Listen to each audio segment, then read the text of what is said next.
عورت نے آپ صلی اللہ علیہ وآلہ وسلم کے پاس پیغام بھجوایا کہ یا رسول اللہ، میرا شوہر القمہ جو آپ کا صحابی ہے وہ سکرات میں ہے، وہ کلمہ پڑھنے کی کوشش کر رہا ہے لیکن اس کی زبان پہ کلمہ نہیں آ رہا، نہ اس کا دم نکلتا ہے نہ اسے ہوش آتا ہے، کافی دن گزر گئے، اس کے لیے دعا فرمائے۔ تو آپ صلی اللہ علیہ وآلہ وسلم نے فرمایا اس کی ماں یا اس کے باپ میں سے کون زندہ ہے؟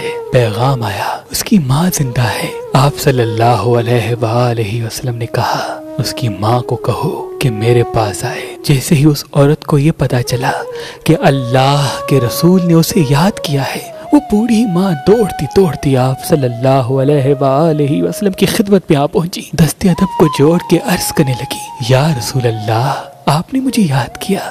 تو اللہ کے رسول نے فرمایا، کیا تمہیں اپنے بیٹے سے کوئی شکایت ہے؟ بس یہ کہنا تھا۔ وہ بوڑھی ماں رونے لگی اور رو کے فرمانے لگی، یا رسول اللہ، آپ کا صحابی جب بھی مجھ سے بات کرتا تھا میری توہین کرتا تھا، تلخ رویے سے بات کرتا تھا، میں ان تمام تلخ رویوں کی شکایت اللہ سے کروں گی، بس یہ کہنا تھا۔ تو آپ صلی اللہ علیہ وآلہ وسلم نے فرمایا، اللہ نے تمہارے بیٹے کے اعمال، نمازیں، روزے سب ختم کر دیے ہیں، کیونکہ جو ماں کی عزت نہیں کرتا اللہ ان کی عبادت قبول نہیں کرتا۔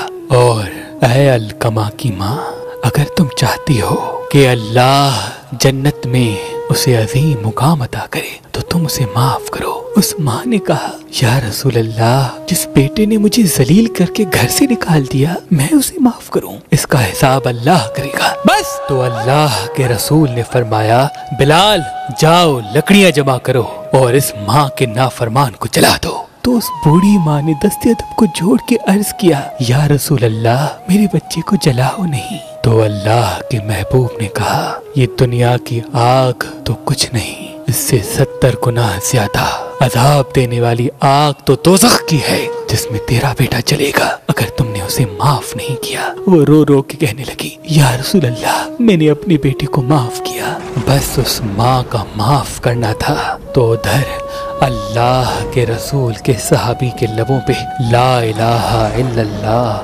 محمد الرسول اللہ کا کلمہ آ گیا اور فرشتہ موت نے اس کی روح قبض کر لی۔ پھر اس کی نماز رسول اللہ نے پڑھوائی، اپنے ہاتھوں سے تدفین کیا اور کہا، جو اپنی ماں کا نافرمان ہے اس پہ اللہ کے فرشتے، سورج، چاند، ستارے، زمین اور اللہ خود لعنت کرتا ہے، لعنت کرتا ہے، لعنت۔ جب ماں کے نافرمان صحابی رسول کی بھی شفاعت رسول اللہ نہیں کر رہے تو کسی اور کا تو سوال ہی نہیں پیدا ہوتا۔